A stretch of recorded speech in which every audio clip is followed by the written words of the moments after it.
ভারতের গুজরাটের আহমেদাবাদে ২৪২ জন আরোহী নিয়ে লন্ডনগামী এয়ার ইন্ডিয়ার উড়োজাহাজ বিধ্বস্ত হয়েছে। যাত্রীদের মধ্যে ১৬৯ জন ভারতীয় নাগরিক, ৫৩ জন ব্রিটিশ, একজন কানাডীয় আর ৭ জন পর্তুগালের নাগরিক। যাত্রীদের মধ্যে গুজরাটের সাবেক মুখ্যমন্ত্রী বিজয় রূপানীও ছিলেন। বোয়িং ৭৮৭৮ ড্রিমলাইনার বিমানটির পাইলট ছিলেন ক্যাপ্টেন সুমিত সাভারওয়াল। উড্ডয়নের মাত্র ৫ মিনিট পর আহমেদাবাদের মেখানি অঞ্চলের আবাসিক এলাকায় একটি বাড়ির উপর এটি বিধ্বস্ত হয়।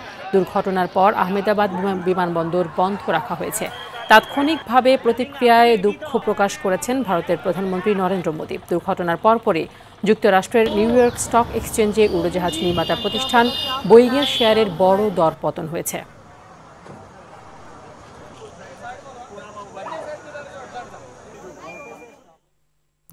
এই মুহূর্তে ভারতের কলকাতা থেকে সরাসরি যুক্ত হচ্ছেন সহকর্মী পরমাশিস ঘোষ রায়।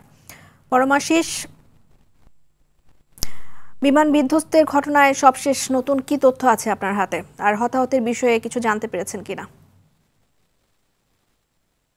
আমার কাছে এই মুহূর্তের খবর যে যাত্রী নিয়ে যে আহমেদাবাদের সর্দার বল্লভভাই প্যাটেল থেকে ভারতীয় সময় দুপুর ১টা বেজে ১৭ মিনিটে বিমানটি আকাশে ওঠার পরই ঠিক ৫ মিনিটের মধ্যে মেঘনানগরে একটি মেডিকেল হোস্টেলের উপরে একেবারে মুখ থুবড়ে পড়ে বিমানটি। এখনো পর্যন্ত যেটা খবর, অসামরিক বিমান পরিবহন দপ্তর থেকে কিন্তু এখনো জানানো হয়নি সর্বশেষ কতজন মারা গেছে, কিন্তু মনে করা হচ্ছে ২৪২ জনই হয়তো মারা যেতে পারেন, সেমনটাই কিন্তু সূত্রের খবর।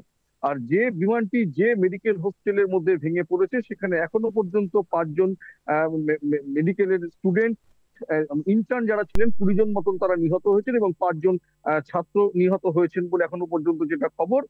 আহত ব্যক্তিদের কিন্তু সেখানকার সিভিল হাসপাতালে নিয়ে যাওয়া হয়েছে। দুর্ঘটনার সঙ্গে সঙ্গে সেখানে সাতটি ফায়ার ব্রিগেডের ইঞ্জিন পৌঁছে গিয়েছিল, কিন্তু শেষ পর্যন্ত মানে শুধু তাদেরকে রক্ষা করার কোনো জায়গা ছিল না।